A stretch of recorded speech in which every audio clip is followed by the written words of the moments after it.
अस्सलाम वालेकुम। आप लोग देख रहे हैं प्रोग्राम सुबह बखैर पाकिस्तान और मैं हूं सामिया राशिद। आप सबको बहुत बहुत सुबह बखैर, गुड मॉर्निंग। कैसी गुजर रही हैं जी गर्मियों की छुट्टियां और गर्मियों के दिन?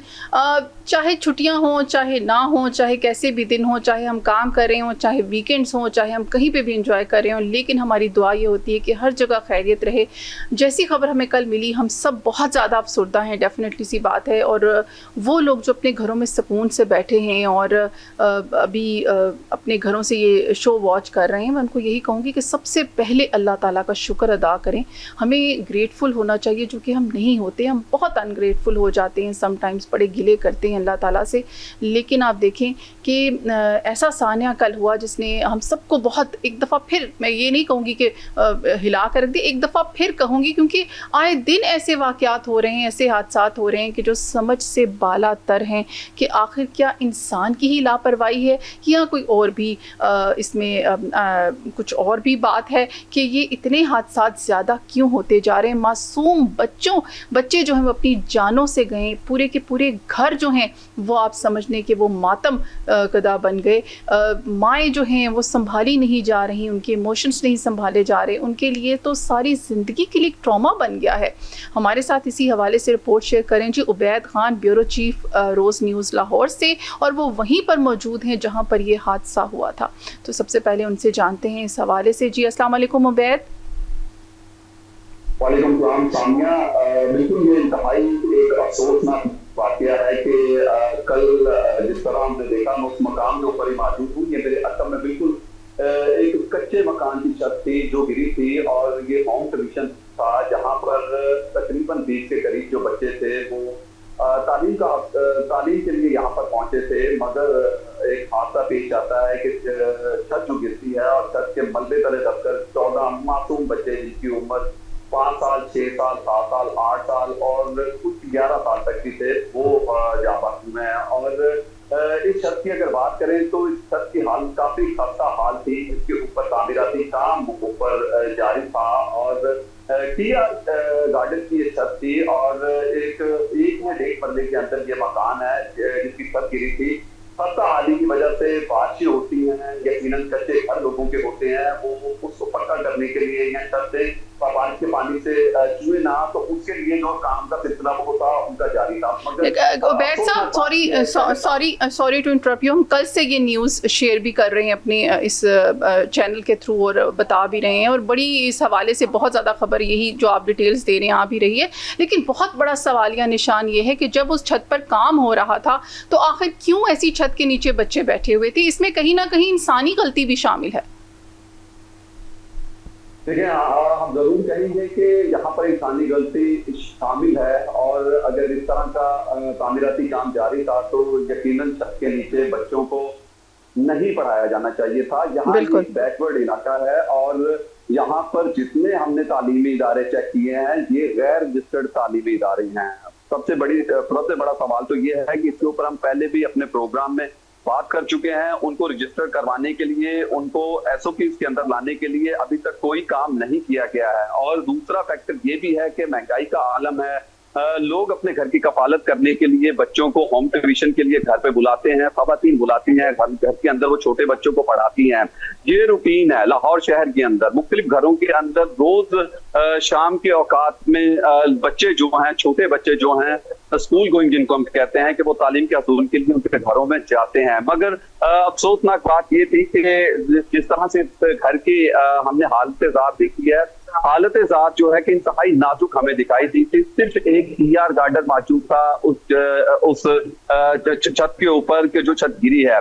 और उसके साथ साथ सबसे बड़ा सवाल ये है कि जिस जगह पे मैं मौजूद हूँ यहाँ पर कल पानी खड़ा था। ये जो तारे आज जिनको ऊंचा कर दिया गया, वॉल्यूम हाई कर दी प्रोड्यूसर साहब इनकी आवाज का। ये जो तारे हैं ये नीचे झूलती हुई दिखाई दे रही थी, और आज इंतजामिया जाग गई है। जब एक बड़ा सानिया रूनुमा हुआ है, उससे पहले इंतजामिया सो रही थी। ना यहाँ से वो पानी निकाला गया था, ना ये जो तारे जो इंतहाई खतरनाक हैं, जो इस वक्त जिनको ऊंचा कर दिया गया है, ये जमीन के ऊपर मौजूद थी। इंतजामिया की गफलत भी मौजूद है, और दूसरी जानिब अगर लापरवाही कहा जाए तो शहरियों की लापरवाही भी मौजूद दिखाई देती है। ऐनी शाहिदीन जो यहाँ पर मौजूद थे, जिनसे हमारी अभी बात हुई है, उनकी जानिब से ये वादे कहा गया था कि यहाँ की सूरत हाल इंतहाई अफसरनाक थी, सूरत हाल इंतहाई अफसरनाक थी।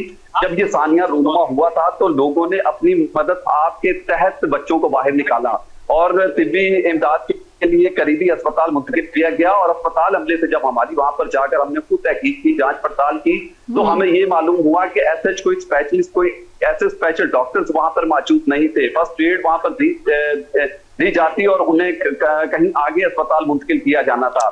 कुछ बच्चे लापरवाही, इंतजामिया की गफलत जरूर मौजूद है कि जिसके बाइस ये बड़ा सानिया रूनुमा हुआ है। लेकिन उससे इंतहाई अफसोसनाक वाकया ये है कि वजीर आला पंजाब हो, सदर मुमलिकत हो या उसके अलावा दीगर सियासी कायदीन हो, उनकी जानिब से अफसोस का इजहार जरूर किया गया है, मगर यहाँ पर जो मौजूदा हल्का है ये वजीर आज़म पाकिस्तान मियां मोहम्मद शहबाज शरीफ का हल्का है। इसके साथ बिल्कुल राना मुबशर इकबाल जो MNA है उनका हल्का मौजूद है। यहाँ पर कोई भी सियासी रहनुमा अभी तक नहीं पहुंचा है और ना ही इनके साथ किसी किस्म का कोई अफसोस का इजहार किया गया है और ना ही इनके साथ किसी किस्म की ताज़ियत की गई है। यहाँ के जो मकामी जो लोग हैं वो यहाँ पर जरूर आते हैं, लेकिन आकर कुछ देर के लिए जो अफसोस करते हैं। सिर्फ अब अफसोस ही किया जा सकता है, इसके अलावा ऐसा कोई और चीज नजर नहीं आती है। मगर आइंदा के लाहे अमल के लिए हमें ये जरूरी है कि तमाम तर इंतजाम को बरबेकार लाना होगा। जो ये इलाके हैं जिनको बैकवर्ड इलाके कहा जाता है, यहाँ पर अभी तक भी कच्ची गलियां हैं। उसके अलावा जगह जगह गलियों के अंदर तारें झूलती हुई दिखाई दे रही हैं और उसके साथ साथ मकान जो है उसकी हालतें काफी खस्ता दिखाई दे रही हैं। कोई ना कोई तो ऐसी SOPs बनानी जरूर होगी कि इस तरह के वाकया जो है वो आइंदा रूनुमा ना हो।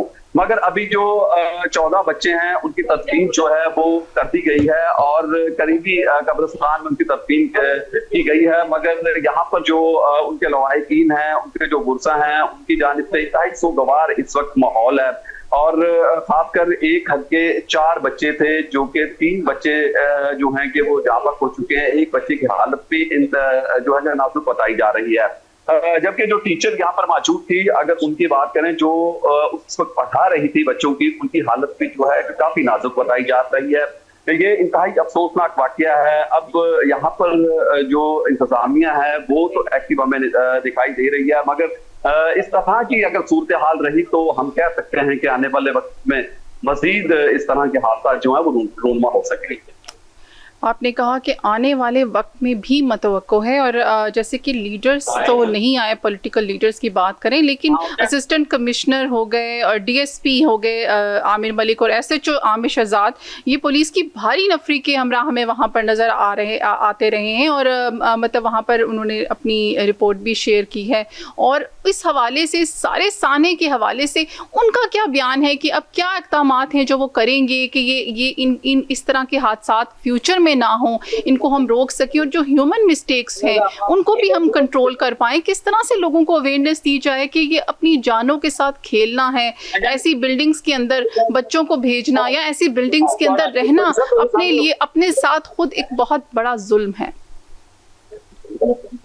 जी सामिया, कल DIG ऑपरेशन यहाँ पर पहुंचे थे और फैसल कामरान उन्होंने जब यहाँ पर मुकम्मल तहकीकात की तो उसके बाद उन्होंने मीडिया टॉक भी की थी और उन्होंने बताया था कि ये जो मकान की छतगिरी है ये कच्चा मकान था, TR के ऊपर ये मुनसर कर रहा था। और उन्होंने कहा कि 14 बच्चे जो जाबक हुए हैं, यहाँ पर गफलत जरूर है। 5 अफराद को हिरासत में लिया गया है। बहुत बड़ी गफलत है, बहुत बड़ी गफलत है उबैद साहब। और मालिक मकान भी इसके अंदर सामिया शामिल हैं और अभी तहकीकात का दायरा कार जो है और उसको वसी किया जाएगा। तहकीकात जो है वो की जा रही है और ये कहा जा रहा है कि जो गफलत जिन्होंने की है, जो मज़ारान हैं, उनके खिलाफ कानूनी कार्रवाई जो है वो जरूर अमल में लाई जाएगी। इस वक्त भी पुलिस की भारी नफरत यहाँ पर मौजूद है और लेकिन वही बात है कि इस वक्त पुलिस भी मौजूद है, जिला इंतजामिया भी यहाँ पर मौजूद है और दीगर इदारे भी यहाँ पर मौजूद हैं। लेकिन हमेशा उस वक्त ही तमाम तर डिपार्टमेंट एक्टिव हमें नजर आते हैं कि जब कोई सानिया रूनुमा हो जाता है। उससे कबल जिस तरह मैंने बताया कि ये प्लॉट था खाली, यहाँ पर पानी मौजूद था और ये तारें जो मेरे अकब में आपको नजर आ रही हैं ये झूलती हुई दिखाई दे रही थी, ये जमीन के ऊपर मौजूद थी। अभी भी बहुत सारी गलियां ऐसी हैं के जो तारे हैं, जो बिजली की तारे हैं, वो नीचे जमीन के ऊपर मौजूद हैं। और उसके साथ साथ इंतजामिया की गफलत का अंदाजा ये लगाया जा सकता है कि अभी भी उनको कवर अप नहीं किया जा रहा है। लेकिन उसके बावजूद हम देख रहे हैं कि अब जो है कि कुछ देर के लिए जो अपने ठंडे एसी के कमरों में बैठे हुए अफसरान थे वो जा चुके हैं, यहाँ पर मौजूद दिखाई दे रहे हैं। अब सिर्फ इजहार तात्वियत ही किया जा सकता है और कोई मदावा नहीं है कि इन लोगों के ऊपर जो क़यामत खेज़ जो इस वक्त मंजर है कि इसके ऊपर कुछ और कहा जा सके। आप ये देख सकते हैं यहाँ पर अहले इलाका खुद यहाँ पर तमाम तर मौजूद हैं, जिन्होंने अपनी मदद आपके तहत ही कल बच्चों को जमीन से निकाला था, उस मलबे के तले निकाला था। बिल्कुल हमें नजर आ रहा है वहीं पर वो लोग अभी भी मौजूद हैं और आई थिंक ये सब मोहल्लेदार और वो वाले लोग हैं। उबैद साहब बहुत बहुत शुक्रिया। बात वही है कि अब तो पानी सर से गुजर गया, अब तो हादसा हो गया, अब तो जाने चली गई।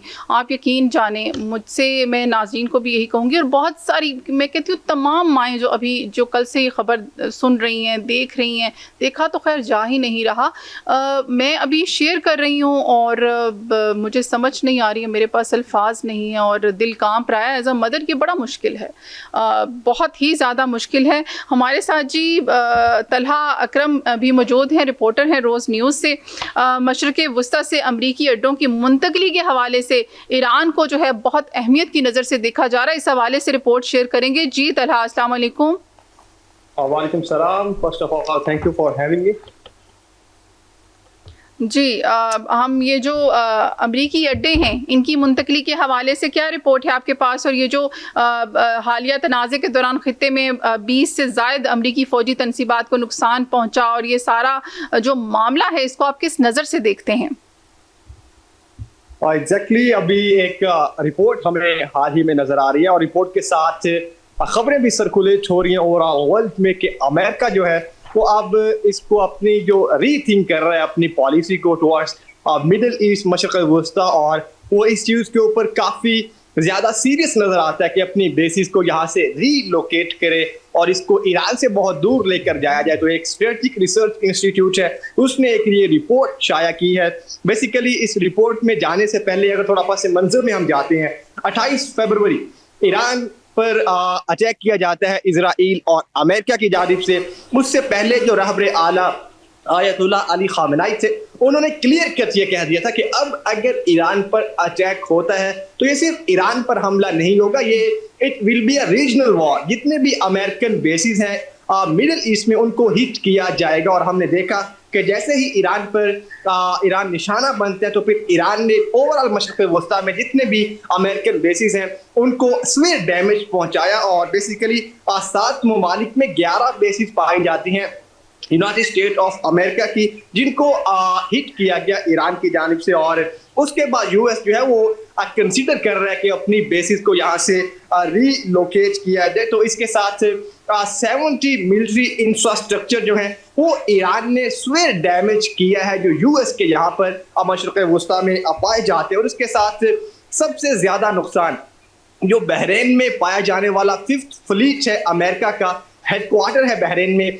उसको बहुत ज्यादा नुकसान पहुंचाया। बेसिकली अमेरिका के पास 6 बहरी बेड़े हैं, उनमें से एक बहरी बेड़ा जो है वो पनामा में बहरीन में 1995 में उसने अपनी पोजीशन संभाल रखी है। ये इतना बड़ा है कि आप कह सकते हैं कि गांव के गांव इस पर आबाद है और बहुत सारे जो जहाज हैं वो इस पर लैंड कर सकते हैं। ऑलमोस्ट 20,000 से ज़ायद फौजी जो हैं वो इस पर मौजूद होते हैं हर वक्त। और इसके साथ इसने गल्फ ऑफ ओमान, रेड सी और इसके साथ दीगर जो एडन सी है, ये तमाम एरिया इसने कवर किया हुआ है। इन शॉर्ट हुर्मुज़ का जितना भी एरिया है ये उसकी सिक्योरिटी के लिए बहरीन में मौजूद था अमेरिका की जानिब से 1995 से लेकर अब तक। तो उसको बहुत ज्यादा सीवियर डैमेज किया गया है ईरान की जानिब से।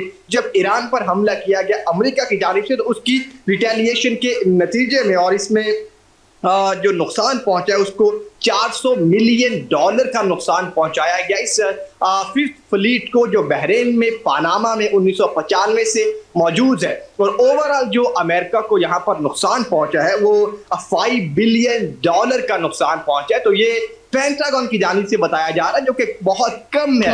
इतलाआत ये हैं, जो रिपोर्ट शाया हो रही हैं, जो कि इंडिपेंडेंट न्यूज अपनी खबरें दे रहे हैं, उसके मुताबिक इससे भी बहुत ज्यादा लॉस अमेरिका को हुआ है इस मशरक़ वस्ता की जंग में, जो उसने एक संगीन गलती की ईरान पर हमला करने के नतीजे में, और उसका नतीजा ये निकला कि उसके मशरक़ वस्ता की जो इत्तेहादी हैं वो उससे दूर हो गए, और इसके साथ उसके जो वेस्ट के इत्तेहादी हैं, नेटो के इत्तेहादी हैं, वो उससे दूर हो गए। और इसके बाद अमेरिका वो ये सोचने पर मजबूर है कि अपनी बेसिस को इस तरह से रीलोकेट किया जाए कि वो ईरान से बहुत दूर हो, यानी कि वो ये सोच रहा है कि इसको इसराइल में या तो शिफ्ट कर दिया जाए या फिर वेस्ट में इन बेसिस को लेकर जाया जाए। तो अब ये सूरत हाल है अमेरिका के लिए, और इसके साथ वो ये भी सोच रहे हैं, और शायद ये भी उसको ईरान ने सोचने पर मजबूर किया कि वो सिर्फ रीलोकेट नहीं करेगा बल्कि अपनी बेसिस को अब वो अंडरग्राउंड बनाएगा। तो ये ईरान से बिल्कुल उसने सीखा। जब लास्ट टाइम जून में ईरान पर अटैक किया गया था, उसकी जो बेसिस है, जो कि जो स्टोरेज है, कैपेसिटी होती है उसकी, वहां पर मिसाइल स्टोरेज कैपेसिटी, वो ओवरऑल ईरान की अंडरग्राउंड पाई जाती है। तो अब अमेरिका भी ये सोच रहा है कि वो जब आगे रीलोकेट करेगा, नई बेसिस बनाएगा, तो उनको अंडरग्राउंड बनाएगा। और उसने बिल्कुल यहाँ पर ये ईरान से ही सीखा, क्योंकि लास्ट टाइम B-2 बॉम्बर का सहारा लिया था उसने, अमेरिका ने, वहां पर स्टोरेज कैपेसिटी को तबाह करने के लिए, जिसके बाद सदर ट्रम्प ने वावेला किया था दुनिया में कि उसने ईरान की nuclear missile capability overall destroy कर दी है। लेकिन समझ से बात बालातर है कि वो अभी भी फिर ये क्यों कहते हैं कि ईरान न्यूक्लियर बॉम्ब नहीं बना सकता। तो that's the scenario right now. लेकिन यहाँ पर एक सवाल अहम जन्म ये लेता है कि अगर कि अमेरिका यहाँ से अपनी बेसिस को रीलोकेट करता है, तो फिर मशरक़ वस्ता की जियोपॉलिटिकल सिचुएशन क्या होगी, यहाँ का ओवरऑल सिक्योरिटी का नक्शा कैसा होगा। अगर हम देखते हैं जो कि मशरक़ वस्ता में गल्फ कंट्रीज हैं, इनका ओवरऑल रिलाय 1995 से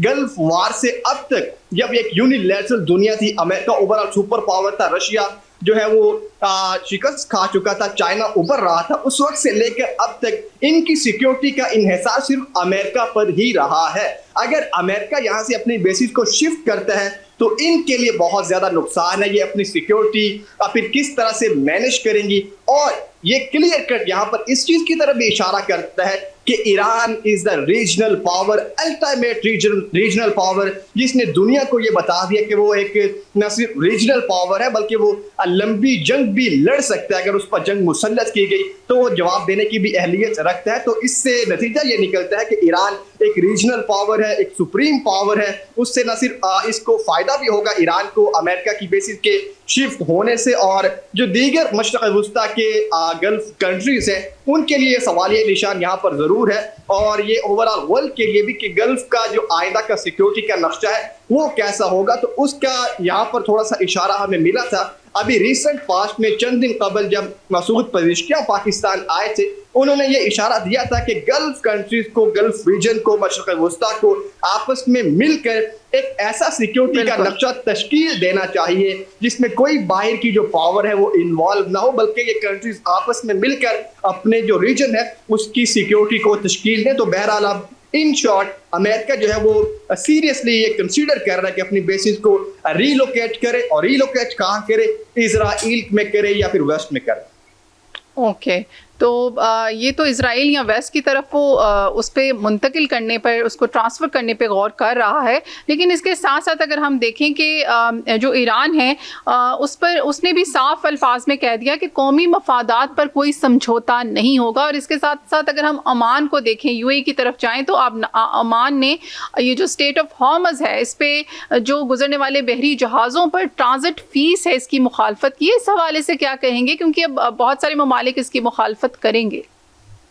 देखिए, इसका जवाब बेसिकली मेरे ख्याल में यही है कि जो अभी 14 नुकाती अमन एजेंडा हमें सामने आया, अमन मुआहिदा सामने आया दोनों फ्रीकैन अमेरिका और ईरान के दरमियान, पाकिस्तान की मेडिएशन के नतीजे में, कतर भी उसका मेडिएटर है, फैसिलिटेटर है, तो उसमें क्लियर कट ये लिखा हुआ है कि ईरान हमेशा से ये कहता है जब भी, क्योंकि हॉर्मुज एक ऐसा मसला है जो बेसिकली जंग की बुनियाद नहीं था, ये जंग के नतीजे में इवॉल्व हुआ है ये मसला हॉर्मुज का।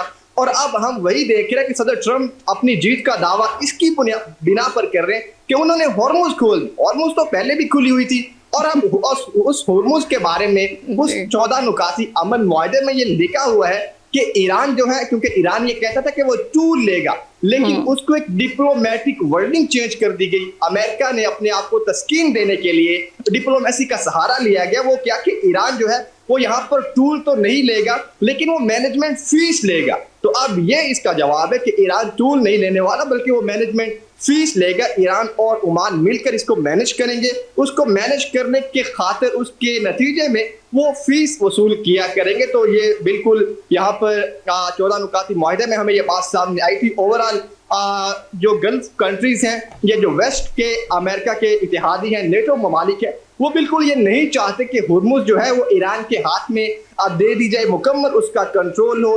और आगे इन फ्यूचर कोई भी अगर ऐसी झड़प होती है या जो मसाइल थोड़े संगीन होते हैं, तो ईरान इसको एज अ वेपन यूज कर, जिस तरह उसने अपनी जो डेटरेंस है वो मेंटेन की थ्रू स्ट्रेट ऑफ हॉर्मुज, क्योंकि उसने यहाँ पर दुनिया को इस कदर मौशी बहरान से दो चार कर दिया हुर्मुज को बंद करने के नतीजे में, कि हमने देखा कि पेट्रोलियम मसनूआत की कीमतें कहां से कहां चली गई, यूरिया जो है वो बहुत ज्यादा महंगी हो गई, और दीगर जितने भी मामलात हमें इस जंग के नतीजे में दुनिया में नजर आए हैं। तो क्लियर कट बिल्कुल अमेरिका यहाँ पर सॉरी तला, एक्चुअली टाइम अप हो गया है। And thank you so much, आपने बहुत ज़बरदस्त रिपोर्ट जो है वो शेयर की है। वाकई इस हवाले से हम सब जो दुनिया की नज़रें सारी इस तरफ लगी हुई हैं, अब ट्रंप का क्या नया कदम होगा, क्या इन्हें शिफ्ट लेंगे। लेकिन अभी तो खैर इलेक्शंस होने वाले हैं, शायद थोड़ा सा वो कहते हैं ना काम और पीसफुल रहे। एनी हो, टाइम हो तक छोटी सी न्यूज़ ब्रेक का। स्टे ट्यून, मिलते हैं after the break. Welcome back, हम आ चुके हैं वापस और हमारे साथ जूम पे मौजूद हैं राव मोहम्मद अफजल खान, प्रोफेसर हैं, तज्जियाकार हैं। आज हम उनसे जानेंगे जो दोहा में अमेरिका और अमेरिका से नहीं, जो ईरान ने बयान दिया है कि जी दोहा में अमेरिका से नहीं कतर से बातचीत हुई थी, इस हवाले से। जी अस्सलाम वालेकुम। वैसाम, क्या हाल है? आप ठीक हैं, खैरियत से हैं? जी राव साहब, हम ठीक है। ये जो बयानात आते हैं ना, मुख्तलिफ मतजाद बयानात जिन्हें हम कहते हैं, ये बहुत ज़्यादा आ रहे हैं। और आप क्या, क्योंकि आपका एनालिसिस बहुत ज़बरदस्त होता है, तो क्या कहेंगे इस हवाले से? अच्छा, बात ये है कि ये जो आप कह रहे हैं ना कि मुतजाद बयानात, ये जो कुछ भी हुआ पिछले दिनों जंग की सूरत हाल में, कोई दोस्ताना मैच तो था नहीं। इसमें दोनों तरफ से जाहिर है कि बदएतमादी की आखिरी सतह तक है ये सूरत, और ये चल भी रही है। तो इसलिए ये बयानात यूं ही मुतजाद ही आएंगे और कभी कुछ आप सुनते रहेंगे। असल बात यह है कि जो इस्लामाबाद अकॉर्ड या MOU साइन हो गया वहां पे स्विट्जरलैंड में, वो बहुत अहम दस्तावेज है, जो बड़ी कामयाबी है दुनिया की। पाकिस्तान के जरिए तो हुई है, दुनिया की बड़ी कामयाबी है। अब ये है कि दोनों तरफ ईरान और अमेरिका एक दूसरे पे एतमाद नहीं करते। और तीसरी बात, मैं बार बार कह रहा हूं कि इस्राइल कभी भी नहीं चाह रहा कि कोई चीजें ऐसे सेटल डाउन हो जाए कि लोग, ईरान भी मजबूत हो जाए और मशरिक़ वुस्ता भी मजबूत हो जाए। बिल्कुल। राव साहब, नेतन्याहू का बयान भी आया है कि ये ईरान के खिलाफ जंग अभी खत्म नहीं हुई। जी, वो नहीं, उसे कहो कि तूने तो पहले दिन भी नहीं की। और आपको पता है कि अमेरिका भी, हम ईरान तो क्या, दुनिया तो क्या, अमेरिका भी उस पर ट्रस्ट नहीं करता। बिल्कुल। वो अमेरिका के सदर से वादा कर लेता है और फिर बार बार उस दौरान जब मुज़ाकरात होते लबनान में मुआहदे की खिलाफ वर्जी करते हुए उसने बमबारी की, जिसकी वजह से फिर ईरान वालों ने यहाँ तक भी, आपको बताओ, कह दिया कि हम तो छोड़ के जा रहे हैं मुज़ाकरात। वो फिर उन्होंने छोड़े नहीं, क्योंकि वो संजीदगी से ले रहे हैं इस चीज को। लेकिन मैं ये कह रहा हूं कि नेतन्याहू कभी नहीं चाहेगा, मैंने पिछले प्रोग्राम में भी कहा था, अब वक्त ऐसा आ रहा है कि मजबूत होंगे मशरिक़ वुस्ता के सारे ममालिक और कमजोर तरीन होने वाला है इसराइल, और वो उसको भाप गया है। इसलिए कि उसकी पुष्ट पर सिर्फ अमेरिका का हाथ था, जो कि उसको नहीं मुहैया रहेगा। अमेरिका अब उसकी जंग लड़ने को तैयार नहीं। मैंने बताया था कि जेडी वैंस के उस बयान को, जिसमें उसने कहा था कि हम अमेरिकन टैक्स पेयर के पैसों से तुम्हारी हिफाजत कर रहे हैं इसराइल की, ये इसे मामूली ना जब समझे।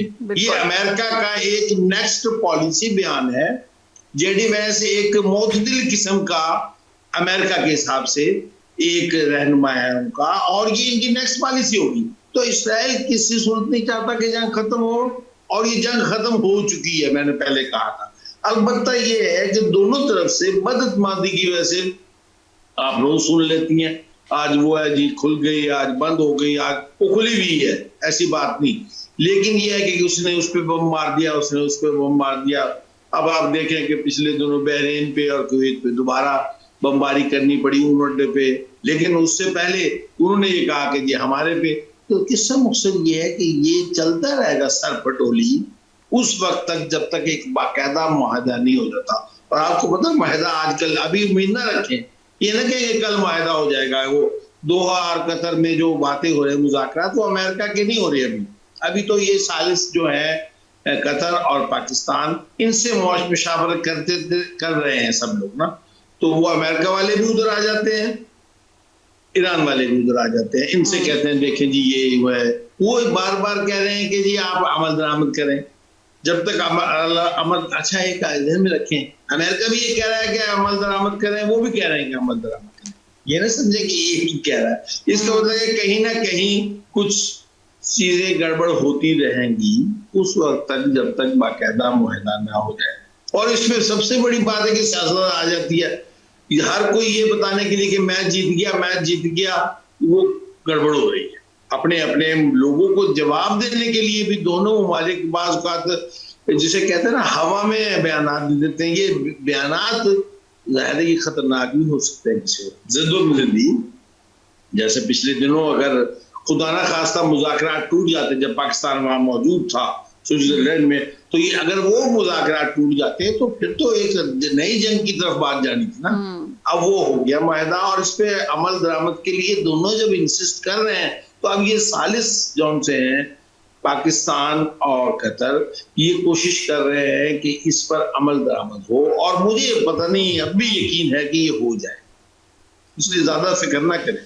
अच्छा, ये सरकारी मीडिया से गुफ्तगू में कोलिबॉफ ने अमेरिका के साथ तय पाने वाली इसी मफाहमती याददाश्त पर बात करते हुए कहा है कि मुआहदे के तहत आबनाए होर्मुज़ में समुद्री खदमात की फ़ीस से सिर्फ 60 रोज़ा आर्जी इस्तिस्ना दिया गया है। ताहम इसका हरगिज़ ये मतलब नहीं है कि ईरान अपने मौक़िफ़ में कोई भी नरमी लाएगा।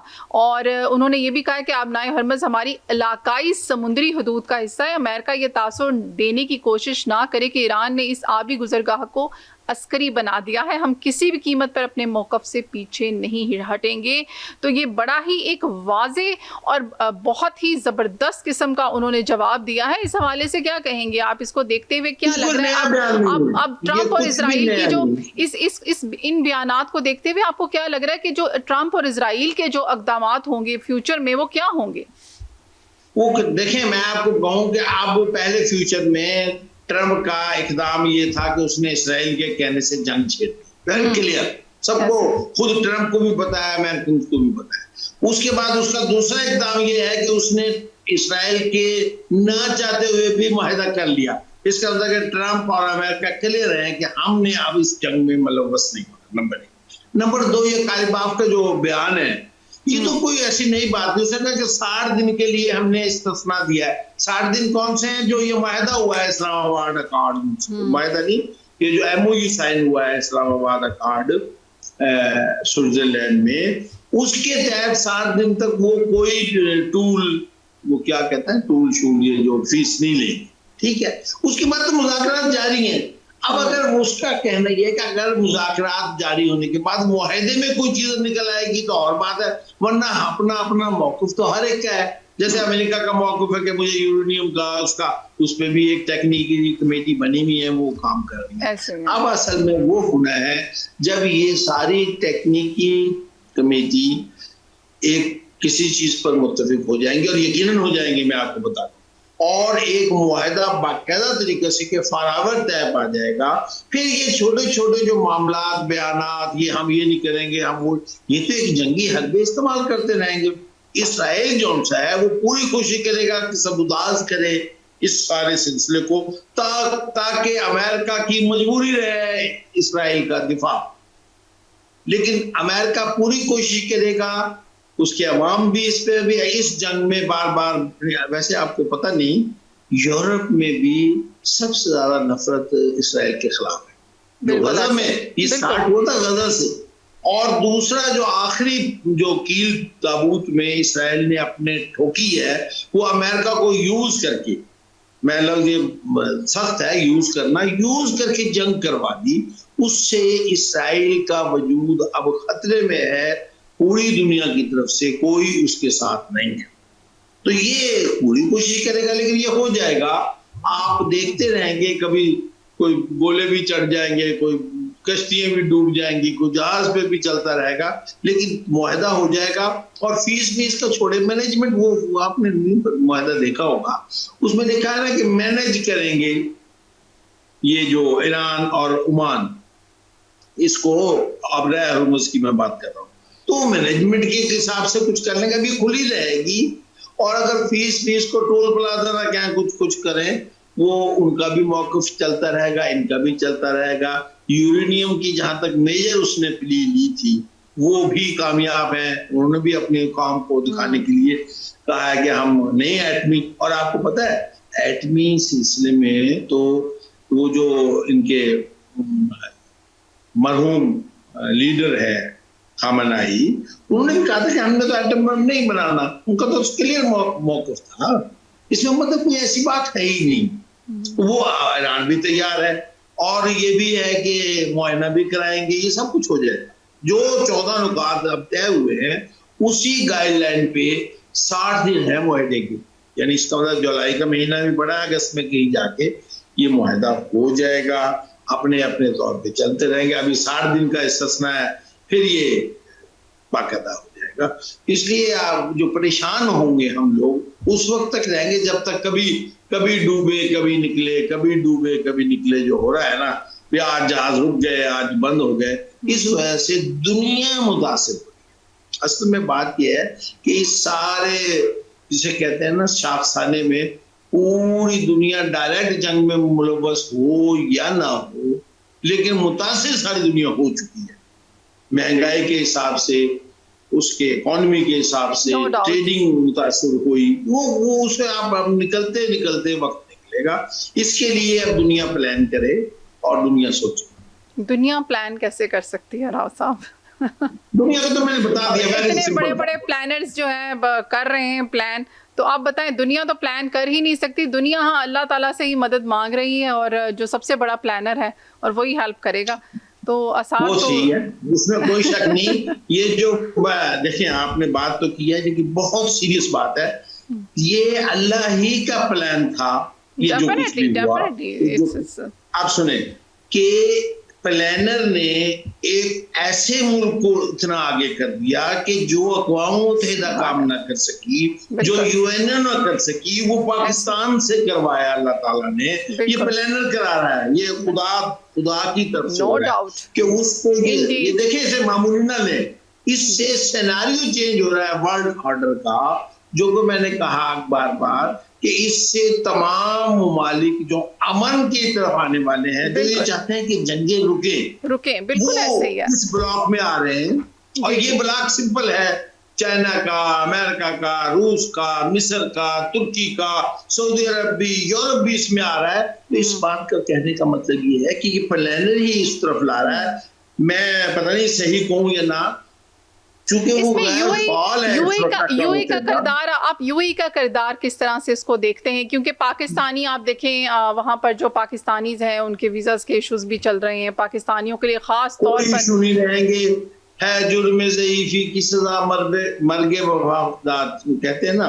बात यह है कि उससे पहले उसके प्लान चल रहे थे यूएई के कि वो अमेरिका को ही बड़ा समझता था, अमेरिका का साथी था, अमेरिका के अड्डे होने की वजह से ईरान ने उस पर बमबारी भी बहुत की, तो उसे में था, दूसरा नहीं चलता ना। उसके बाद पाकिस्तानियों से उसने तवक्को ये थी, पहले यूं होता रहा। अब मैं जरा थोड़ा सा वाज़ेह कहता हूँ कि उससे पहले ये होता कि हमारी हुकूमतें इन ममालिक से चूंकि कर्जे लेती थी, पैसे लेती थी, तो इनके हुक्म के तरीके से बात मानती। अब हमारी जो लीडरशिप है, खास तौर पे हमारी जो वो फौजी क़यादत है, वो न सिर्फ प्रो पाकिस्तानी है बल्कि स्ट्रॉन्ग भी है, डिसीजन पावर भी है, उसमें विजन भी है। उसने उन्हें बताया कि जी हम हुक्म नहीं मानेंगे, आपके मफादात हमें बहुत अजीज हैं, लेकिन दुनिया के मफादात और मुल्क के मफादात बहुत अपने पाकिस्तान के बहुत अजीज हैं, उस पर हम काम करना चाहते हैं। आप भी मेहरबानी फरमाएं। अभी ये गुस्से न्यूज से, इंडिया से मुआहदे शादे पैसे ये सारे कर रहे हैं। आप देखना ये यूएई के तमाम मामले जो से ना टुवर्ड पाकिस्तान हो जाएंगे दोबारा। यूएई को पाकिस्तान से बेहतर दोस्त मिल ही नहीं सकता। इंडिया ने तो उसके साथ वही करना है जो उसने अफगानियों के साथ करना है। आप ये देख रहे हैं, इंडिया पैसे दे के अफगानियों को खरीदे हुए ना, जिस तरह कल को वो पैसे देने बंद कर देगा, उनको यारो मददगार छोड़ देगा, और परसों को पाकिस्तान उस ब्लॉक का हिस्सा बनने वाला है जो इक़्तिसादी तरीके में नंबर 1 होगा। तो यूएई भी पाकिस्तान से कोई ऐसी बात नहीं रखने वाला। ये सब सही हो जाएगा। अभी जंग के हालात जैसे बदलेंगे, वही विश के ये सब सही हो जाए, वही विश के सब सही हो जाए। लेकिन अभी जो ऑन ग्राउंड रियलिटी है वो यही है कि पाकिस्तानी को वहां से निकाला जा रहा है, उनके वीजा जो हैं वो नहीं रिन्यू किए जा रहे। अब इसमें ना जो मैं पढ़ रहा हूँ, ये देखें, पाकिस्तानियों को बिला शिरकत या बगैर किसी उसके नहीं निकाल, उसमें लफ्ज आता है गैर कानूनी। गैर कानूनी जरा देखें। नहीं राव साहब, जो गैर कानूनी तो वहां पर रह ही नहीं सकते। आप वो कोई दुबई शुबई में होंगे, मैं और डिफरेंट यूएई के स्टेट्स की बात कर रही हूँ कि उनके वीजास को रिन्यू नहीं किया जा रहा, बहुत ट्रबल में है, खास तौर पर जो पाकिस्तानीज हैं। आई विश के यूएई में ये वाला मामला भी हमारा सॉर्ट आउट हो जाए। और जहां तक इजराइल की आपने बात की, नेतन्याहू वाकई फ्रस्ट्रेशन का शिकार हो रहा है जो वो इस किस्म के बयान दे रहा है। मैं यही कहूंगी, उसने जी ये भी कहा है कि इजराइल ने ईरान, हमास और हिजबुल्लाह के खिलाफ नुमाया कामयाबियां हासिल की हैं, ताहम जंग भी खत्म नहीं हुई और ईरानी प्रॉक्सीज के खिलाफ मजीद इक़दामात करने होंगे।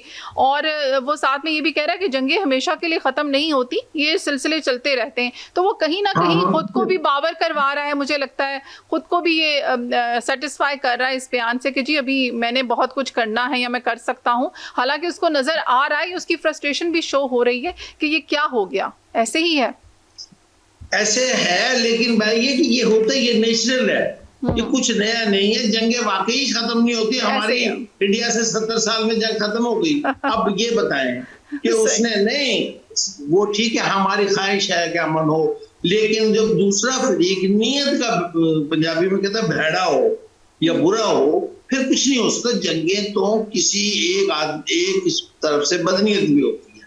अब आप देख लें, कोई ना कोई पंगा वो ले लेता है हमारे से, इंडिया आप जंग हो जाती है ना, वो तो भी कर लेता है। यही इसराइल का वतीरा है। इसराइल चाहता ये है कि इसराइल का बहुत बड़ा ख्वाब चकनाचूर हो गया, तबाह और बर्बाद हो गया, कि वो ग्रेटर इसराइल समझ रहा था अपने आप को।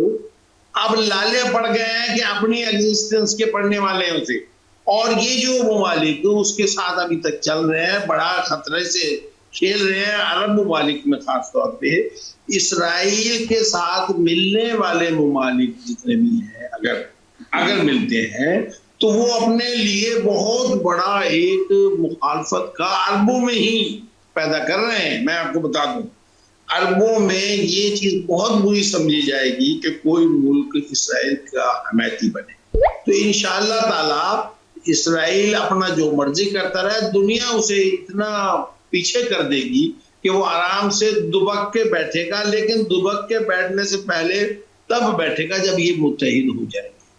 अभी अरब ममालिक ही मुत्तहिद नहीं है, दुनिया भी मुत्तहिद नहीं है, अक़वाम मुत्तहिदा चूंकि गैर फाल है। तो नया जो ब्लॉक मैं कह रहा हूँ, जब वो एक्टिव हो जाएगा, साल लग जाए, 2 साल लग जाए, ये एक सियासत में एक दिन में नहीं होता। लेकिन मेरा ख्याल है कि 2-4 महीने के बाद ऐसे निखर के दुनिया आनी शुरू हो जाएगी कि हर कोई कहेगा जो जंग छेड़ेगा उस पर सारी दुनिया पाबंदी लगाएगी, ये सिस्टम होगा, यही होगा।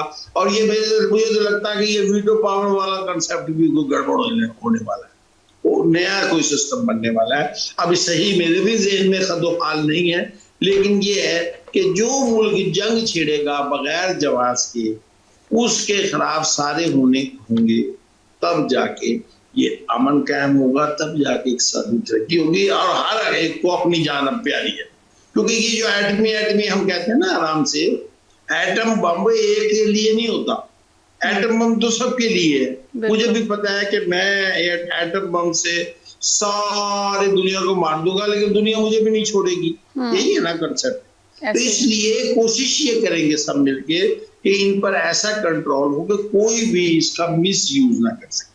इसराइल जो है एक एटमी बम है अंदरूनी, ये किसी वक्त भी आलमी जंग की तरफ ले जाने की कोशिश इसने की है। आप यकीन रखें कि ये अल्लाह ने बचाया है कि विजन था, दुनिया के ममालिक का भी था और पाकिस्तान उसमें अल्लाह ने प्लान ने कहा कि अब आप लीड करो। ये आलमी जंग की तरफ ले जाने के लिए आया था। देखें, ईरान पर हमला कर दिया मिलकर, एक एटमी ताकत थी अमेरिका। अगर वो चीजें अरबी ममालिक भी जवाब पर वैसे करने लगते, अगर पाकिस्तान में हमने समझा भी आपस जरा सब्र करें, अभी वो अड्डे का लफ्ज कह रहे हैं, अगर वो करते तो यूं ही आलमी जंगें शुरू होती थी। एक दिन 150 के करीब मुल्क नहीं लड़ा करते। पिछली आलमी जंग में भी मेजर इन्वॉल्वमेंट तो 15-20 ममालिक की होती है ना।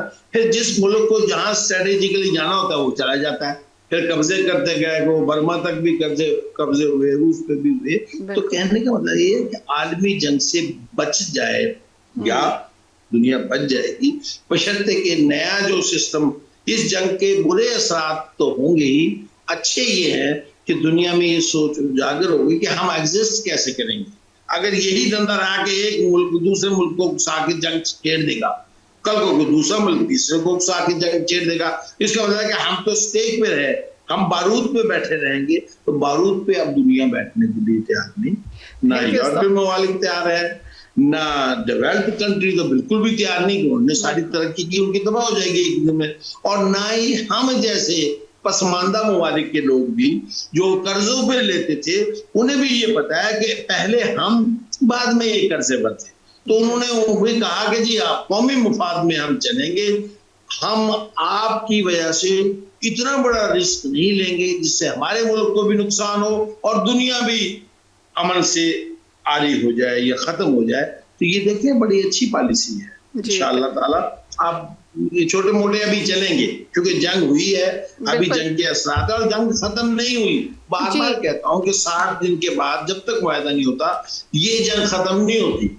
अभी तो देखें वाला मसला भी चल रहा है। जी थैंक यू सो मच। बहुत अच्छा लगा आप आए और बड़े अच्छे से आपने जो है हमेशा की तरह एनालिसिस किया। वही विश के जी दुनिया अमन की तरफ ही जाए। जो भी हो, हमें पता है कि जंगें ख़त्म नहीं होती, लेकिन हमारी दुआ यही है कि जंगें ना ही हों, दुनिया में अमन रहे। हर आम इंसान जो है और एक अमन पसंद जो इंसान है उसे अमन ही अच्छा लगता है, उसे ये फसाद जंगें बिल्कुल अच्छी नहीं लगती। Thank you so much. इसके साथ ही टाइम होता है छोटी सी कमर्शियल ब्रेक का। स्टे ट्यून, मिलते हैं आफ्टर। Welcome back. हम आ चुके हैं वापस और हमारे साथ जूम पे मौजूद हैं अरशद महमूद, ओवरसीज कंसल्टेंट हैं। सबसे पहले आपको इनसे मिलवाते हैं। अस्सलाम वालेकुम। जी भाई साहब, मैम कैसी हैं आप? ठीक है जी, हम बिल्कुल ठीक हैं। और ये जो ओवरसीज कंसल्टेंट होते हैं ना, ये अगर आपको सही मिल जाए पर्सन तब तो लोग खुश हो जाते हैं, लेकिन अगर ये सही ना मिले तो लोगों की जमा पूंजियां भी लुट जाती हैं। ख़ासतौर पर वो अवाम जो गरीब है या मुतवसत तबके से ताल्लुक़ रखती है, मीडियोकर फैमिली से होते हैं, ख़ासतौर पर हमारी यूथ जो है। तो ये एक ऐसा इशू है जो बचपन से हम सुनते आ रहे हैं, लोग इसका शिकार होते रहे हैं। अब थोड़ी सी अवेयरनेस आ गई है। अरशद साहब, बहुत अच्छे जो हैं प्लेटफॉर्म्स हो गए हैं जहाँ से लोग ऑथेंटिसिटी चेक कर सकते हैं, लेकिन हमने देखा स्टिल स्कैम होता है। तो ये क्या रीजंस हैं? मैम देखें, इसमें ये होता है कि लोग खुद ही चाहते हैं कि हमारे साथ फ्रॉड हो जाए ना। मोस्टली हम भी यहाँ पर बहुत अवेयरनेस दे रहे हैं कि जी आप लोगों पे रिलाई करने की बजाय अपने डॉक्यूमेंट्स ठीक करें। डॉक्यूमेंट्स में आपको पता है जो मोस्टली जो मेन डॉक्यूमेंट्स हैं, वो जो भी बिजनेसमैन होता है तो उसके पास डॉक्यूमेंट्स जो है वो एनटीएन होती हैं, वो टैक्स रिटर्न होती है, उनके चैम्बर की मेंबरशिप होती है और चैम्बर का कार्ड होता है। तो खुद लोगों में अवेयरनेस नहीं है कि लोग अपने डॉक्यूमेंट्स बेहतर करें। अकाउंट्स में अपने पैसे रखने के बजाय लोग यही पैसा लोगों को जाके एजेंट्स को दे के आते हैं, जी आप हमारा वीज़ा करवाएं ना। और मोस्टली हमने देखा है कि जो आपने एजेंट्स को पैसे देने होते हैं 20 लाख 30 लाख या 50 लाख, तो वही आप अपने अकाउंट्स में रख ले तो वैसे वीज़ा वैसे लग जाता है। कोई इतना इसमें मसला नहीं होता वीज़ा में ना। आपके डॉक्यूमेंट ठीक होने चाहिए, आपके अकाउंट्स में पैसा होना चाहिए। अगर आप जॉब करते हैं तो प्रॉपर आपकी सैलरी आपके अकाउंट्स में आनी चाहिए। और अगर आप बिजनेसमैन हैं तो आपका NTN, tax return, bank statement, chamber का कार्ड, ये डॉक्यूमेंट्स ठीक होंगे तो कोई प्रॉब्लम लोगों को नहीं आती, वीजे आराम से लग जाते हैं ना।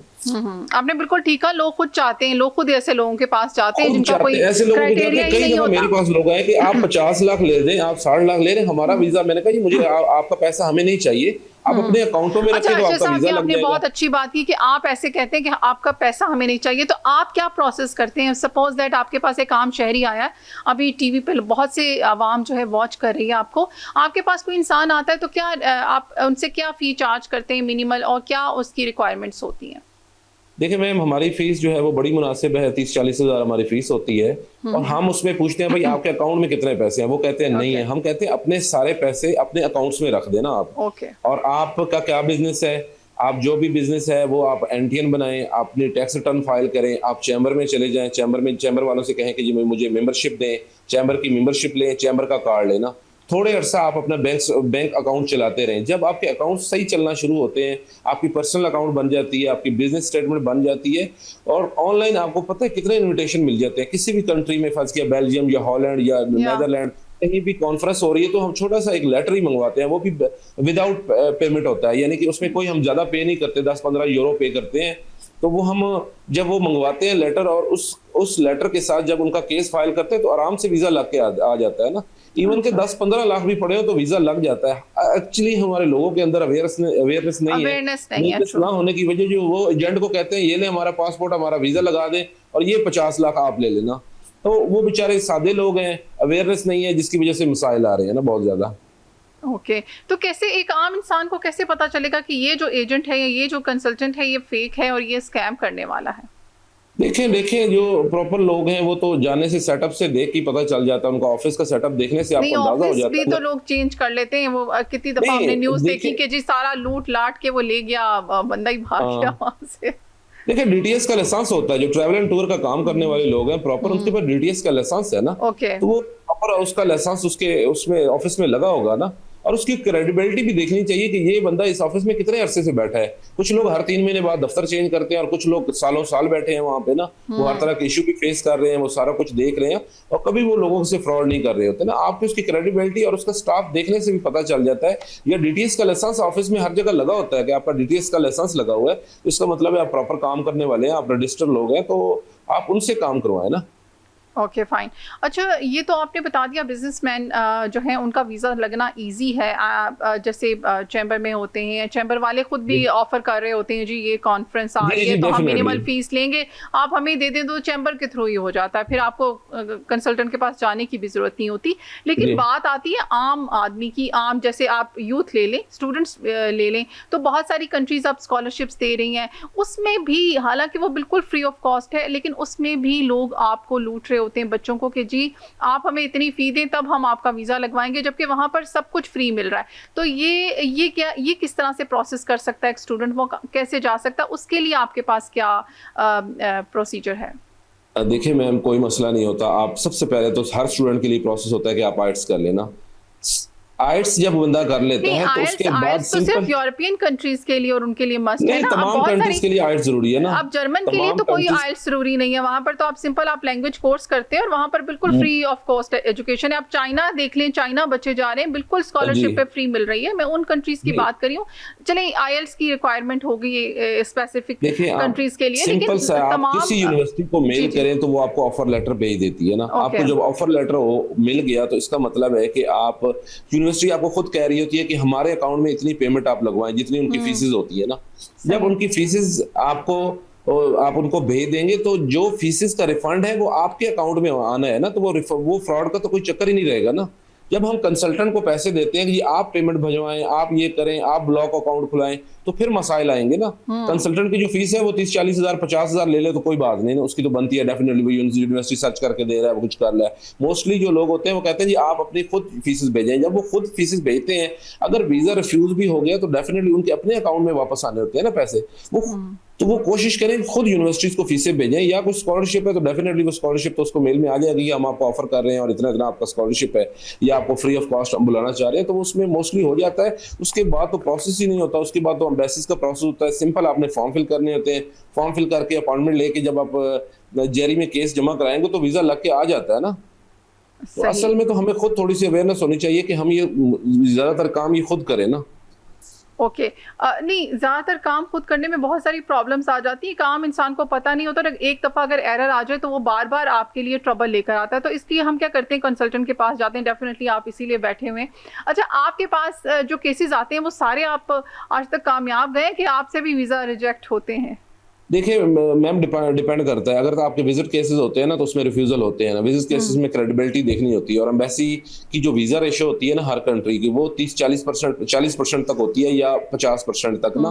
उसके बाद सबसे पहले जो एम्बेसीज आपको देख रही होती है, हर बंदे की ट्रैवल हिस्ट्री देख रही होती है। जिस बंदे की ट्रैवल हिस्ट्री है, जिसके अकाउंट्स अच्छे हैं, तो पहले वीजा एम्बेसी उनको ग्रांट करती है ना। फर्ज किया एक दिन के अंदर एम्बेसी ने 30, 40, 50 वीजे देने हैं, तो जो एप्लीकेशन दे गई है तो उसमें वो देखेगी कि किस बंदे की पहले ट्रैवल हिस्ट्री अच्छी है ना। ट्रैवल हिस्ट्री के बाद उसके अकाउंट्स देखती है ना। जिसकी प्रोफाइल सेम डे में सबसे अच्छी होगी, वीजे उनको ग्रांट किए जाएंगे। जिनकी प्रोफाइल अच्छी नहीं होगी वो उनके रिफ्यूजल आएंगे ना।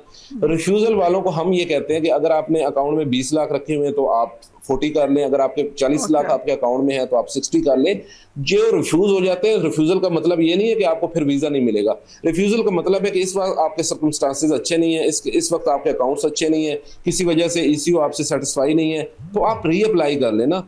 तो मोस्टली केसेस हमारे भी रिफ्यूज होते हैं। रिफ्यूज होने के बाद इसका ये मतलब नहीं होता डिसअपॉइंट होकर आप घर बैठ जाएंगे। इसमें ये होता है कि सेकंड टाइम आप अप्लाई करें तो आपको दोबारा वीजा एम्बेसी दे देती है ना। तो हम तो बार बार कह रहे होते हैं, लोग हमने देखा है अच्छे अच्छे बिजनेसमैन भी हैं, एक दफा केस अप्लाई किया तो रिफ्यूजल आ गया तो डिसअपॉइंट होकर 10 साल वो केस ही अप्लाई नहीं करते ना। हालांकि ऐसा बिल्कुल नहीं है। अगर वो रीअप्लाई पे चले जाएं, या मोस्टली कंट्रीज की अपील का राइट होता है, अपील का राइट यूके में आप देखें कि अपील का राइट है, उसमें यूके में आप प्रॉपर उनका अगर उन्हें एलिगेशन लगाए हैं, आप उनके एलिगेशन के जवाब दें कि ये मैं राइट पे हूँ, आप रॉन्ग पे हैं, ये मैंने इस तरह बात नहीं है जिस तरह आप हमारे वीजा रिफ्यूज कर दिए। लॉयर या एक एजेंट ही बेस्ट उसको अंडरस्टैंड कर सकता है, एक आम शहरी के लिए बहुत डिफिकल्ट होता है। तो आप ये सारा जब प्रोसेस करते हैं तो वही मैं बात पूछना चाह रही हूँ, आपको पता चल जाता है कि ये वाला केस जो है ये मैं कर लूंगा, और ये वाला आपको तो स्टार्ट में ही आइडिया हो जाता होगा? जी, रिफ्यूजल देखने से, अगर रिफ्यूज हो भी गया तो रिफ्यूजल देखने से अंदाजा हो जाता है। अगर फ्रेश क्लाइंट हमारे पास आया तो उसके अकाउंट्स हम देखेंगे, अकाउंट्स में हम टैक्स रिटर्न देख लेते हैं। टैक्स रिटर्न में देखते हैं कि बंदे की वर्थ क्या है, बंदे के पास गाड़ी है, प्लॉट है, घर है, इसके क्या क्रेडिबिलिटी है। आपकी क्रेडिबिलिटी आपके टैक्स रिटर्न से पता चल जाती है। फर्ज किया जो अमीर है तो वो नजर आ जाते हैं कि वो अमीर है ना। अमीर का मतलब ये है कि उसकी वेल्थ नजर आ रही होती है कि उसके पास गाड़ी, बंगला, प्लॉट, डीएचए का प्लॉट, और आपकी क्रेडिबिलिटी सारी उसमें नजर आ जाती है ना। तो उसकी बेस पे एम्बेसी देख रही होती है ना।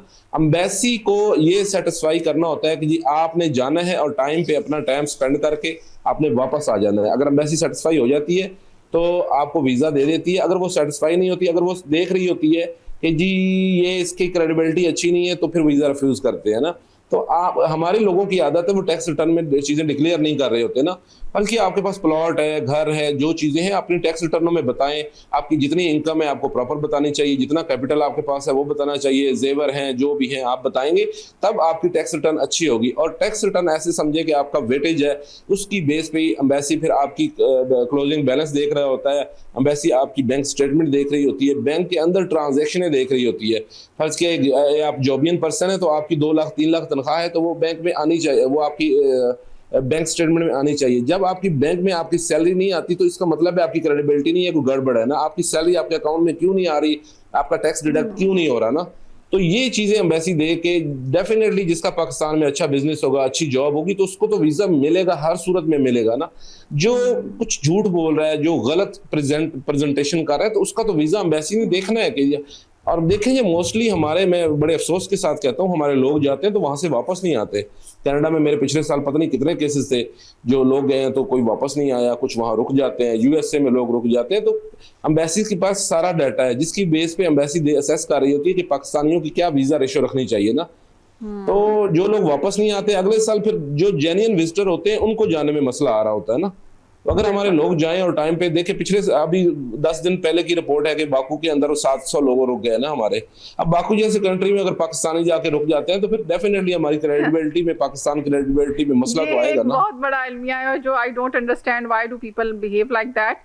एनी हो, आई होप कि जी इतनी जितनी इज्जत पाकिस्तान ने अब दुनिया भर में कमाई है, हमारे जो शहरी हमारे पाकिस्तानी हैं वो इस बात को अंडरस्टैंड करें कि अगर आप चाहते हैं कि कोई भी चीज़ लॉन्ग टर्म हो तो स्कैम ना करें, ना होने दें अपने साथ। बहुत ज़्यादा अवेयर रहें खुद भी, और ख़ुद भी अपनी एथिकल वैल्यूज़ को मत भूलें। जब आप सही लीगल वे में चलेंगे तो एक लॉन्ग टर्म के लिए आपके लिए वीज़ास भी ओपन हो जाएंगे पूरी दुनिया में, और हर चीज़। ये हमारे अपने ही करतूत होते हैं जो हमें यहाँ तक ले आते हैं। Thank you so much Arshad साहब, बहुत अच्छा लगा, आपने बहुत शुक्रिया, thank you very much ma'am. जी हमारे साथ मौजूद है राना उमैर, रिपोर्टर हैं रोज न्यूज़ से, और दरामदात पर आज हम उनसे बात करेंगे कि क्या जी टैक्स पॉलिसीज चल रही हैं और कस्टम ड्यूटीज के हवाले से। अस्सलाम वालेकुम जी। जब तक राना उमैर साहब ज्वाइन कर रहे हैं हम तब तक कोई न्यूज़ शेयर कर लेते हैं आपके साथ। और न्यूज़ क्योंकि बहुत ही आज इम्पॉर्टेंट आई हुई है, ख़ासतौर पर अगर हम चाइना के हवाले से बात करें तो चाइना को भी सिंध तास मुआहदे का हिस्सा बनाया जाए, विक्टर गाओ ने कहा है। Senator for China and globalisation CCG के सदर विक्टर गाओ ने कहा कि सिंध तास मुआहदा बैनुल-अक़वामी कवानीन और इलाक़ाई इस्तेहकाम के लिए नहायत अहम है और इसका मुकम्मल एहतराम और तहफ़्फ़ुज़ हर सूरत यकीनी बनाया जाना चाहिए। उन्होंने तजवीज़ दी है कि चीन को भी इस मुआहदे का हिस्सा बनाया जाए ताकि इसे से फरीकी फ्रेमवर्क की शक्ल दी जा सके। सेमिनार से खिताब में उनका कहना था कि गुज़िश्ता साल जब भारतीय वज़ीर आज़म नरेंद्र मोदी ने पाकिस्तान का पानी रोकने की बात की थी तो उन्होंने भारतीय टेलीविज़न चैनल्स को दिए गए इंटरव्यूज़ में इस मौक़िफ़ की खुल कर मुखालफत की थी और भारत को इस रास्ते पर ना चलने का मशवरा दिया था।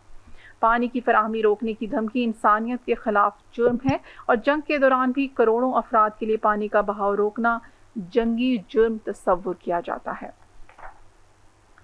दरियाए सिंध का मंबा हिमालयाई खिता है, किसी भी मुल्क को ऐसा इक़दाम नहीं करना चाहिए जिसे वो खुद अपने खिलाफ बर्दाश्त करने के लिए तैयार ना हो। उन्होंने कहा कि मुआहदे की शर्तों के मुताबिक दरियाए सिंध के निज़ाम में पानी के बिला तातुल बहाव को यकीनी बनाया जाए। कम अज़ कम 8 ममालिक ऐसे हैं जो सतह मुर्तफ़ा तिब्बत से निकलने वाले दरियाओं के पानी पर इन्हिसार करते हैं, इसलिए इन तमाम ममालिक को मुश्तरका तौर पर सरहद पार आबी वसाइल के इंतज़ाम के लिए एक जामे ज़ाब्ता अखलाकी तश्कील देना चाहिए जिससे अक़वाम मुत्तहिदा और आलमी बरादरी की हमायत हासिल हो। उन्होंने उम्मीद ज़ाहिर की कि अगर वज़ीर आज़म शहबाज शरीफ और फील्ड मार्शल खित्ते में अमन और इस्तेहकाम के लिए इसी समत में पेशरफ्त जारी रखते हैं तो वो मुस्तक़बिल में नोबल अमन इनाम के मजबूत उम्मीदवार बन सकते हैं। तो ये तो जी सिंध तास मुआहदे के हवाले से खबर जो हमने आपके साथ शेयर की। राना मेरे साथ अभी हमारे साथ मौजूद है जूम पे। जी अस्सलाम वालेकुम। जी वालेकुम सलाम मैम। अच्छा, आज हम टैरिफ के हवाले से बात करेंगे, दरामदी गाड़ियों पर जो कस्टम ड्यूटी है उसको कम करने के ऊपर बात करेंगे। जी क्या रिपोर्ट है आपके पास इस हवाले से? देखिए मैम, हुकूमत चाह रही है कि ये जो नया माली साल स्टार्ट हुआ है इसमें कहीं ना कहीं हद तक रिलीफ की पॉलिसीज जो हैं वो इंट्रोड्यूस करवाई जाएं। चूंकि आज से नया साल स्टार्ट हो रहा है, 1 जुलाई है, टैक्सेस ड्यूटीज जितनी भी पॉलिसीज हैं वो आज इम्प्लीमेंटेशन होना स्टार्ट हो चुकी हैं। एक टैरिफ रैशनलाइजेशन जो कि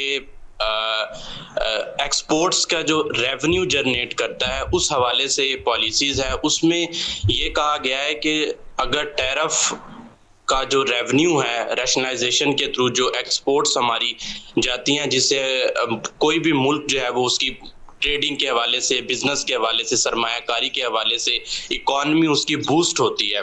तो अब इसका एक नुकसान क्या होगा? उसका नुकसान ये होगा जब एक्सपोर्ट्स का रेवेन्यू जनरेट किया जाएगा टैरिफ रैशनलाइजेशन के थ्रू, तो उससे लगभग 35 अरब रुपए का रेवेन्यू शॉर्ट होगा जो कि पहले सालों की निस्बत बहुत कम होगा। इससे अब क्या होगा, चूंकि जो गाड़ियां हैं, इंपोर्टेड गाड़ियां हैं या पुर्जे हैं, उसकी जो ड्यूटी होगी वो 30 से 50% कम की जा रही है। जब वो कम की जाएगी तो उसके मुकाबले में जो है वो तकरीबन 35 से 40 अरब रुपए कम रेवेन्यू जनरेट होगा। बाकी दी चीजों में बाइक्स हो गए उसमें 20% ड्यूटी कम की गई है। 850 से लेके 1800 सीसी जो गाड़ियां हैं उनमें जो है वो 30 से 50% ड्यूटी कम की गई है।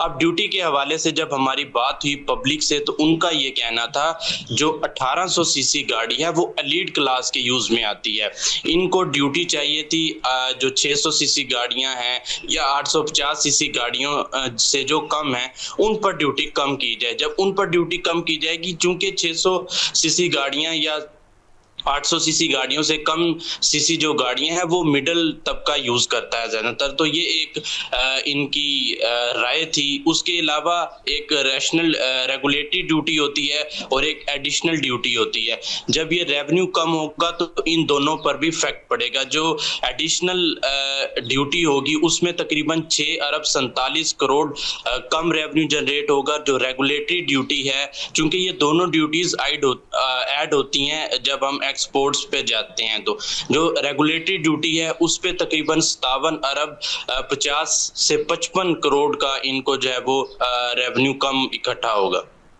ओके, जो दरामदी गाड़ियों पर जो है वो टैक्स कस्टम ड्यूटी जो है वो घटाने से 35 अरब रुपए कम मिलेंगे।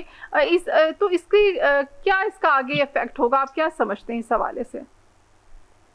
मैम देखें, हुकूमत ने ओबियसली जब 1 साल के वो बजट पेश करती है तो उनके लाहे अमल वो 1 साल के ही होता है। क्योंकि अब गवर्नमेंट पे प्रेशर है पेट्रोलियम मसनूआत की कीमतों के हवाले से या दीगर पॉलिसीज और टैक्सेस के हवाले से, तो अब हुकूमत चाह रही है कि टैक्सेस में रिलीफ दिया जाए या कोई भी ऐसी पॉलिसीज इंट्रोड्यूस करवाई जाए।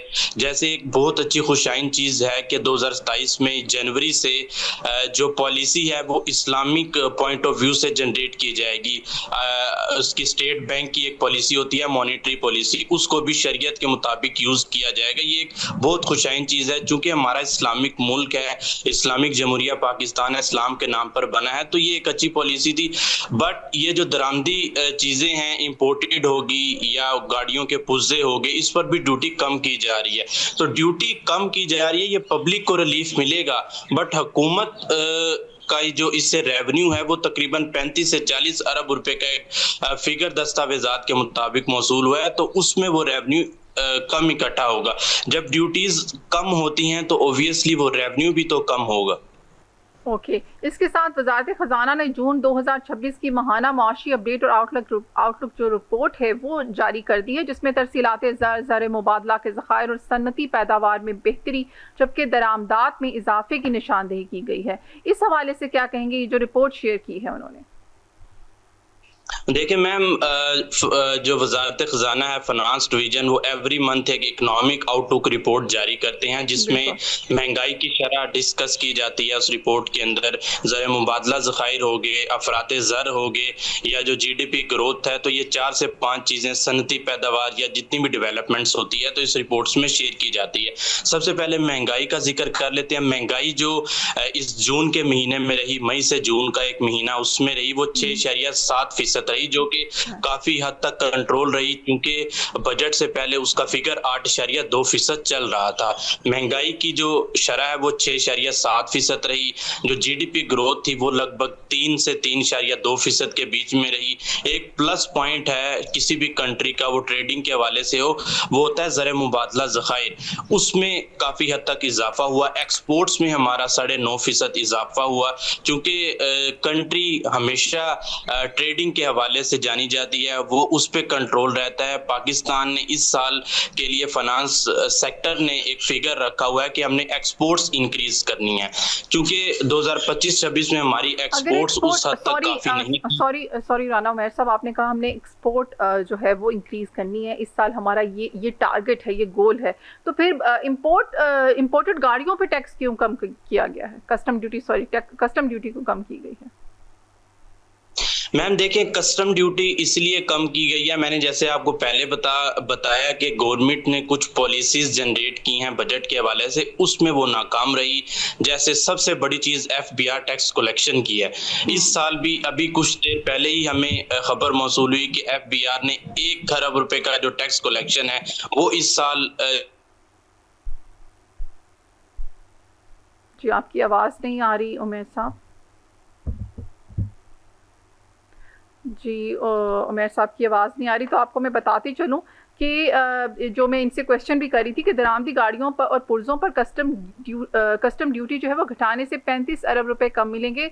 हुकूमत की टैरिफ रैशनलाइजेशन पॉलिसी के बायस दरामदात से हासिल होने वाली रेवेन्यू में नुमाया कमी की तफसीलात जो हैं वो भी सामने आ गई हैं।